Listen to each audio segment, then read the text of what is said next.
नमस्कार दोस्तों, मैं अपराजिता आप सबका लेट्स टॉक लॉज में बहुत बहुत स्वागत करती हूँ। दोस्तों, झूठे दहेज के केस से बचने के लिए अब सभी पतियों को कोर्ट में लिस्ट बना करके देनी होगी।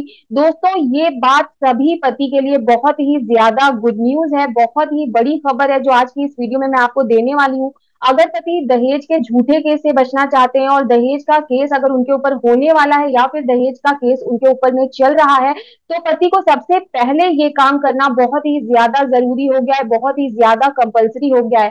अगर पति ये काम करते हैं, यानी कि अगर पति ये लिस्ट अगर कोर्ट के अंदर देते हैं, तभी पति दहेज के केस से बच सकेंगे, वरना पति नहीं बच पाएंगे। पति के ऊपर दहेज के केस की कार्यवाही होगी, सजा होगी और उनको पनिशमेंट भी दी जाएगी। और उनको पनिशमेंट ऐसी मिलेगी कि उनको जेल तक भी हो सकती है। तो यहाँ पर दोस्तों पूरी जानकारी इस वीडियो में मैं आपको देने वाली हूँ। ये जजमेंट जो आया है वो बहुत ही ज्यादा इंपॉर्टेंट है, बहुत ही इंपॉर्टेंट बात इस जजमेंट में कही गई है। तो दोस्तों, ये इस जजमेंट में क्या कहा गया है, पूरी जानकारी के लिए इस वीडियो को बिना स्किप किए पूरा एंड तक देखिएगा, तभी आपको पूरी जानकारी मिल पाएगी। दोस्तों, कभी भी आप अगर आधी अधूरी वीडियो देखेंगे तो आपको पूरी जानकारी नहीं मिल पाएगी, इसलिए इस वीडियो को पूरा एंड तक देखिएगा। साथ ही अगर आपने अभी तक हमारे चैनल लेट्स टॉक लॉज को सब्सक्राइब नहीं किया है तो हमारे चैनल लेट्स टॉक लॉज को सब्सक्राइब कर लीजिए और साथ ही बेल नोटिफिकेशन बटन भी जरूर प्रेस कर लीजिए, ताकि आपको फ्यूचर में आने वाली वीडियोस का नोटिफिकेशन मिल सके। तो नमस्कार दोस्तों, मैं हूं एडवोकेट अपराजिता और आपका अपने चैनल लेट्स टॉक लॉज में आज की इस वीडियो में बहुत बहुत स्वागत करती हूँ। दोस्तों, आपने देखा होगा कि पत्नी जब भी बीवी का केस करती है, यानी कि दहेज का केस करती है, तो उसके अंदर जो पति के ऊपर में वाइफ आरोप लगाती है वो बहुत ही सीरियस एलिगेशंस वाइफ द्वारा पति के ऊपर लगाए जाते हैं। पति के फैमिली मेंबर्स, पति के रिलेटिव्स तक को वो नहीं छोड़ती हैं। पति के फैमिली मेंबर और रिलेटिव के ऊपर भी वाइफ जो केस करती हैं जब, तो एलिगेशंस लगाती हैं कि ये लोग मुझे प्रताड़ित किए हैं, मेरे साथ में क्रूएलिटी की गई है।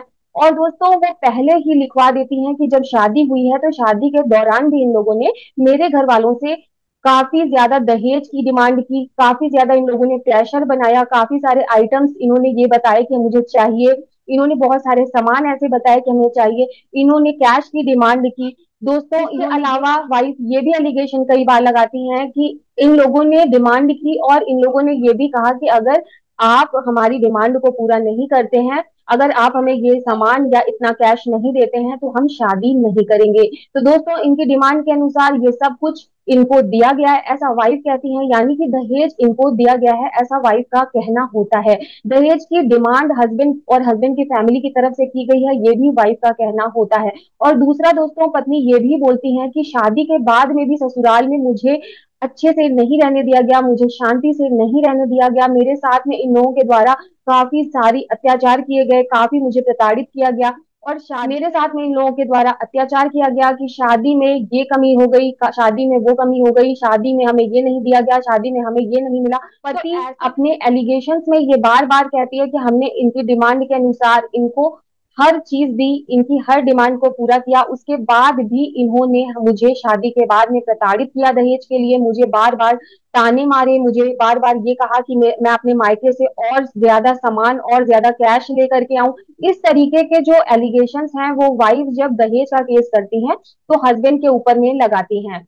इसके साथ ही दोस्तों, जब वाइफ दहेज का केस करती हैं तो उस केस में वाइफ एक लिस्ट देती हैं कि ये लिस्ट जो है इसमें जो चीजें मेंशन है वो सब हमारे ससुराल वालों के डिमांड के अकॉर्डिंग ये सारा आइटम हमने इन्हें दिया है, यानी कि इन्होंने दहेज का अपराध किया है, इन्होंने हमसे दहेज की डिमांड की, तब ये सब कुछ हमने इनको दिया है। तो ये ऐसे में ये लोग जो है वो दहेज मांगने के लिए दोषी हैं। तो दहेज कानून के तहत इनको पनिशमेंट मिलना चाहिए और इनको जेल होनी चाहिए, इनके ऊपर एक भारी जुर्माना लगाया जाना चाहिए।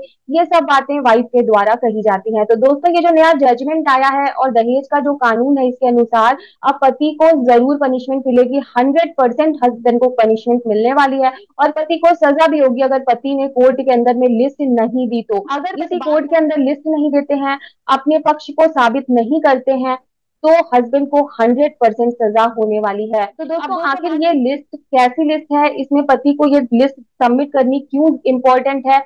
अब दोस्तों, ये जो नया जजमेंट आया है इसके अनुसार मैं आपको बता दूं कि डाउरी प्रोहिबिशन एक्ट के सेक्शन 3 के अनुसार जो कानून ये कहता है कि शादी के टाइम पर हस्बैंड वाइफ को फ्रेंड्स, फैमिली मेंबर्स, रिलेटिव, ससुराल वालों के द्वारा जो भी आइटम मिलते हैं वो सब गिफ्ट होते हैं। और इन गिफ्ट की अगर पति पत्नी लिस्ट बना लेते हैं तो उस लिस्ट के अंदर में ये लिखा होता है कि ये पति को दिया गया है, ये पत्नी को दिया गया है, फ्रेंड्स के द्वारा दिया गया है, फैमिली मेंबर्स के द्वारा दिया गया है, रिलेटिव के द्वारा दिया गया है, या फिर ससुराल वालों के द्वारा दिया गया है। दोस्तों तो लिस्ट के ऊपर हस्बैंड वाइफ दोनों के सिग्नेचर हो जाते हैं। तो ये दोस्तों जो लिस्ट के आइटम्स होते हैं ये गिफ्ट माने जाते हैं, ना कि ये दहेज माने जाते हैं। स्पेशली हस्बैंड को ही लिस्ट पहले ही बना लेनी चाहिए ऐसी सिचुएशन में। अगर हस्बैंड के ऊपर में वाइफ जो है वो दहेज का झूठा केस करती है तो उसके अंदर में हस्बैंड के रिलेटिव्स इन सभी के ऊपर में आरोप अगर वाइफ लगाती है कि इन सारे लोगों ने हमसे दहेज की डिमांड की, और वो झूठे दहेज के केस के अंदर में झूठी लिस्ट देती हैं कि ये सारा हमने दहेज इनको दिया है, तो वाइफ के द्वारा